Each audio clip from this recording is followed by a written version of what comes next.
the most polluted area of the Bronx. The most crowded, the Hunts Point area. This, you know, this is our area. I guess to outsiders, people feel like it's really a really bad area. I guess it is. You know, we have a lot of crime. I guess it's polluted. Most of us has asthma here.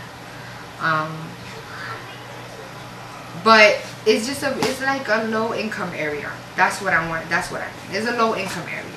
Everybody here is like low income or on welfare, and it's hard to make your way up because there's so much holding us down. And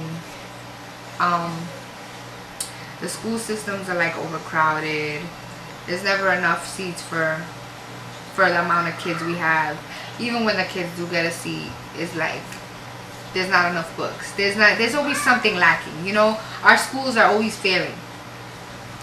Our kids, you know, have the worst test scores. But there's a few of us that make it, you know. And I feel like everybody should make it.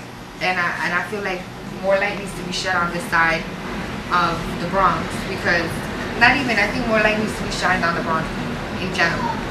Like, they building a new Yankee Stadium. Why? All of our schools are failing. All of them. Where could that money have gone? To education? To housing? Maybe? There's all these empty lots. There's so many homeless people. The shelters are so overcrowded. And they're making a new stadium. You know, like, there could be so many other things that they're doing, and then they wonder why we have these statistics, and this is all they put, you know, push in your faces. Oh, the Bronx, these are statistics, these are teen mothers, but they're not doing anything to help, you know. Well, these are the teen mothers, these are the rate of high school dropouts, but we need a new Yankee Stadium. So yeah, that's what we're gonna do. Like, what the fuck is that? That's the South Bronx, right? It is a shame. And then, you know, we're to blame for our own downfall, because we don't fight for it. No one fights anymore, you know.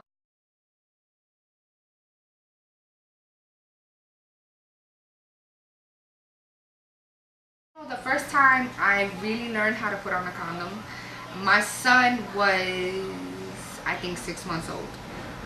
6 months old, and there was a health class, a health education class, and Sisters on the Rise, which is like a non-profit organization that works with teen mothers, right? So I went for the health education class, and they taught us how you put on a condom. And it was so funny because I'm sitting there with my baby in the carriage, and they're like, oh, you know, you have to hold it and not let the air in. And as they're showing us how to do it, I'm just like, oh, okay, you know. And it was that, like epiphany moment. I've been doing this all wrong, you know. Like, before that, it was, I didn't know how to put a condom on. I thought I was putting on a condom right, but I guess I wasn't, you know, because my son is here. And if I could take,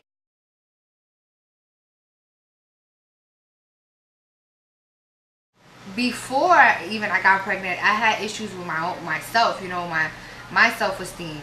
I had a feeling of like, I didn't want to live. I didn't want to, you know, I wasn't going to finish high school. That's just not something I wanted. I felt unloved. You know, my mother didn't want me. I was in foster care. And it hurts. It hurts when you don't feel love from your family.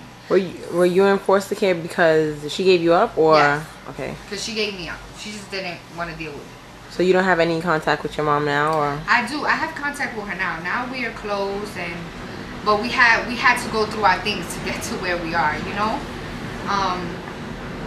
But I didn't want to live. Like, I remember really not wanting to live. Like, just not wanting. I had no purpose. I had no purpose in my eyes. And once I found out that I was pregnant, for some reason I felt like I had purpose to live. And this person that was growing inside me meant more to me than anyone else did. And I just felt like he deserved a chance. And in order for him to deserve a chance at a good life, I had to do something with myself. And I wanted to be a better mother than my mother was. You know, I wanted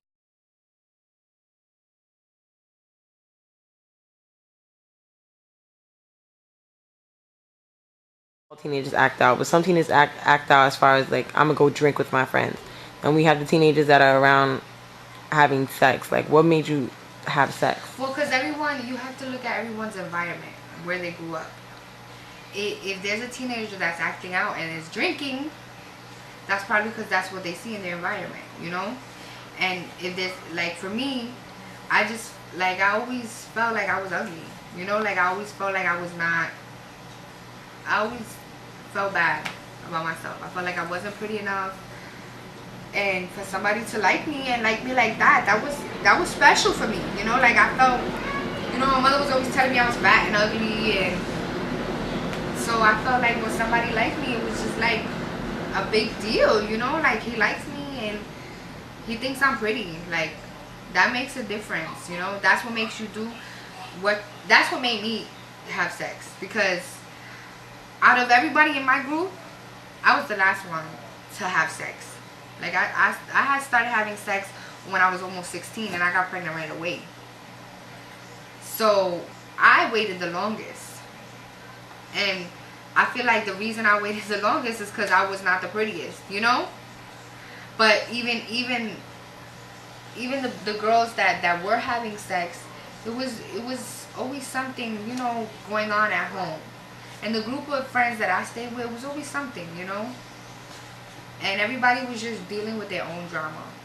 Like, when I went to school, when I was in high school, I was at school every day early. Like, I was there early. I never came late to school because I hated my house. I hated living in my house. I hated being there, and so I wanted to be in school. That's where I wanted to be. I wanted to be with people who liked me. And this boy, he liked me. And he thought I was beautiful. And I loved him because he liked me, you know, and he was nice to me. And he was there, so, you know, I had sex with him. And everything happened so fast. Like, we weren't even together, I don't know, 4 months, and I got pregnant. Like, it was so quick. I didn't even have a chance to slow down and say, what am I doing? Can I, like, maybe I might get pregnant. I didn't even have a chance to think in my head, oh my God, am I pregnant?